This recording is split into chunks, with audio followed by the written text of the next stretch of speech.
نحمده ونستعينه ونستغفره ونؤمن به ونتوكل عليه ونعوذ بالله من شرور أنفسنا ومن سيئات أعمالنا من يهده الله فلا مضل له ومن يضلل فلا هادي له وأشهد أن لا إله إلا الله وحده لا شريك له وأشهد أن محمدا عبده ورسوله أما بعد فأعوذ بالله السميع العليم من الشيطان الرجيم بسم الله الرحمن الرحيم ويعبدون من دون الله ما لا ينفعهم ولا يضرهم ويقولون هؤلاء شفعاؤنا عند الله وقال رسول الله صلى الله عليه وسلم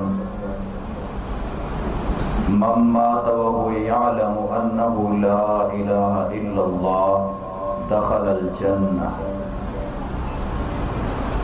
تمام بھائی مل کے نماز والا اصلی درود شریف پڑھ لیں.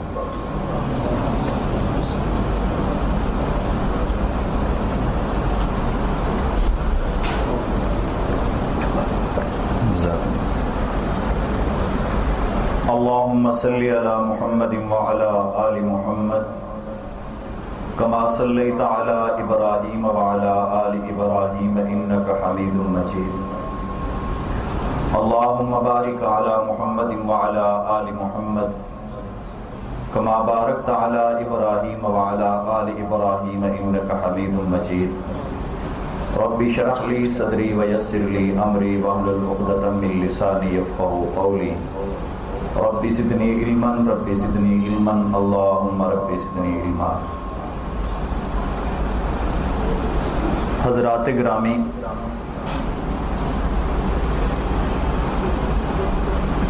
اس مسجد میں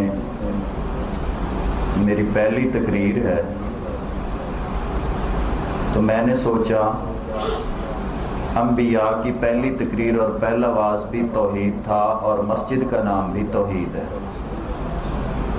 لگتا ہے بانیان مسجد کو توحید سے بڑا ہی پیار ہے، تو کیوں نہ آج کی مختصر ملاقات میں چند ایک باتیں توحید کے متعلق ہو جائیں. اور رمضان المبارک کے مہینے میں تو عقیدہ توحید اور مسئلہ توحید سمجھانا اور بھی ضروری ہو جاتا ہے. وہ اس لیے کہ اس ماہ مقدس میں ایک تو ویسے سپیکر دی آواز تھوڑی دوجا منہ ہی پرلے پاسے ہے بھی سپیکر ساڑھے نال ناراض پتہ نہیں کی بنے گی. رسول اللہ صلی اللہ علیہ وآلہ وسلم کا امتی اس مہینے میں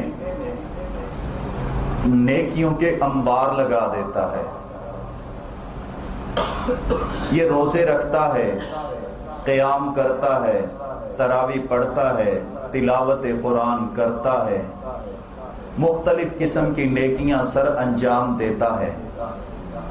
تو یاد رہیے اور یہ بات ذہن نشین کر لیجئے کہ نیکیوں کے جتنے مرضی ڈھیر اور انبار ہوں، وہ تمام نیکیاں تباہ و برباد ہو جاتی ہیں اگر عقیدہ توحید نہ ہو.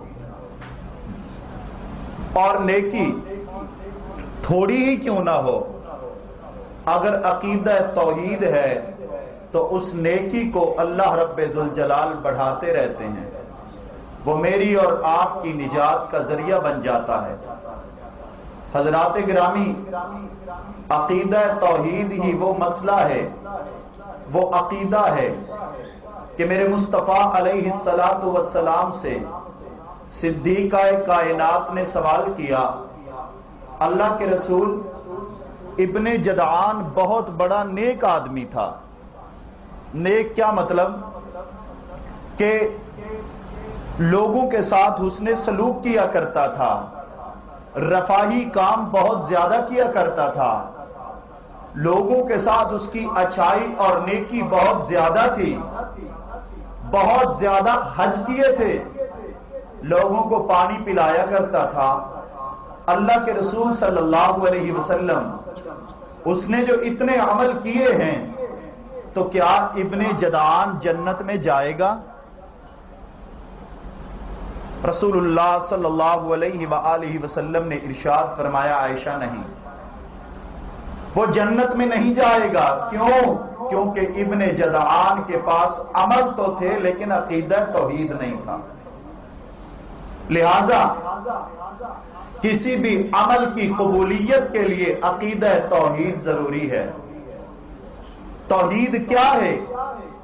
میرے پیارے پیغمبر صلی اللہ علیہ وسلم نے فرمایا، من مات وهو يعلم انه لا الہ الا اللہ دخل الجنہ۔ لوگوں، جو شخص اس حال میں فوت ہوا، اسے موت اس حالت میں آئی کہ وہ جانتا تھا کہ لا الہ الا اللہ، اللہ کے سوا کوئی مشکل کشا نہیں ہے، اللہ کے سوا کوئی سجدے کے لائق نہیں، اللہ کے سوا کوئی بگڑی بنانے والا نہیں، اللہ کے سوا کوئی داتا و دستگیر نہیں، اللہ کے سوا کوئی دعائیں سننے والا نہیں، اللہ کے سوا کوئی شفائیں دینے والا نہیں، اللہ کے سوا کوئی بیٹے اور بیٹیاں دینے والا نہیں۔ جو بندہ فوت ہوا اس کا یہ عقیدہ تھا کہ الہ ایک اللہ ہے۔ میرے پیارے پیغمبر نے فرمایا، داخل الجنہ، جب یہ فوت ہوگا تو جنت میں جائے گا۔ عقیدہ توحید کیا ہے؟ اس کی کیا اہمیت ہے؟ انبیاء آئے، انبیاء نے سب سے پہلے جو دعوت پیش کی وہ دعوت توحید تھی۔ انبیاء نے جس دعوت کے لیے مارے کھائیں وہ دعوت توحید تھی۔ انبیاء کو جس عقیدے کی بنا پر، جس دعوت کی بنا پر قوموں نے گھروں سے نکال دیا وہ دعوت توحید تھی۔ انبیاء جس دعوت کی خاطر زخمی ہوئے وہ دعوت توحید تھی۔ انبیاء کی اگر قوموں سے جنگیں ہوئی وہ دعوت توحید تھی۔ میرے مصطفیٰ کو مکے میں پتھر پڑے تو وجہ عقیدہ توحید تھا۔ مصطفیٰ کو مکے سے نکالا گیا، سبب عقیدہ توحید تھا۔ میرے پیغمبر کی بیٹیوں کو طلاقیں ہو گئیں، سبب دعوت توحید تھی۔ میرے پیغمبر کے بلال کو مارا گیا، سبب دعوت توحید تھی۔ میرے مصطفیٰ کے دندان شہید کر دیے گئے، سبب دعوت توحید تھی۔ میرے پیارے پیغمبر صلی اللہ علیہ وسلم کے خلاف کفار قریش میدان جنگ سجا کر مقابلے میں آ گئے تو سبب صرف اور صرف دعوت توحید تھی، اور کوئی اختلاف نہیں تھا ان کے ساتھ۔ دعوت توحید اور عقیدہ توحید کا اختلاف تھا۔ میرے پیارے پیغمبر صلی اللہ علیہ وسلم کی آپ زندگی پہ نظر ڈالیں، میرے پیارے پیغمبر کی ٹوٹل عمر کتنی ہے؟ بولو تو صحیح۔ 63 سال میرے مصطفیٰ کی عمر۔ ان 63 سالوں میں میرے پیارے پیغمبر کی 40 سال کی زندگی نبوت سے پہلے کی ہے اور 23 سال کی زندگی نبوت کے بعد کی ہے۔ آپ نبوت سے پہلے والی زندگی کو بھی دیکھیں اور نبوت کے بعد والی زندگی بھی پیارے پیغمبر کی، اس کا مطالعہ کریں۔ آپ جب پہلے 40 سال میرے مصطفیٰ کے دیکھیں گے، مکہ کے باسی، مکہ کے کافر، مکہ کے باشندے ان 40 سالوں میں اپنے بچوں کا اتنا احترام نہیں کرتے جتنا احترام محمد الرسول اللہ کا کرتے۔ سارے بولو صلی اللہ علیہ وسلم۔ ان 40 سالوں میں یہ مکے کے باشندے بیٹھ کے کہا کرتے تھے کہ یارو ہم نے در یتیم جیسا بچے تو بڑے دیکھے ہیں پر عبداللہ کے لخت جگر جیسا بچہ پورے مکے میں دیکھا نہیں ہے۔ ان 40 سالوں میں میرے پیارے پیغمبر کو نام لے کر نہیں پکارا کرتے تھے بلکہ کہا کرتے تھے یہ صادق آ رہا ہے، یہ امین آ رہا ہے۔ یہ کون کہا کرتے تھے؟ مکے کے کافر۔ یہ بات ذہن میں رکھنی ہے۔ مکے کے کافر میرے پیغمبر کے نعت خواں بھی تھے۔ یہ مت سمجھا کرو نعت خوانی خالی کرنے سے نجات ہو جائے گی، نہیں، نعت خوانی بھی فائدہ تب دے گی جب مصطفیٰ کی جس کی نعت پڑھتے ہو اس کا عقیدہ بھی ہوگا، اس والا عقیدہ بھی اپنایا ہوگا۔ مکے کے کافر ہی تھے جو کہا کرتے تھے وَأَبْيَضٌ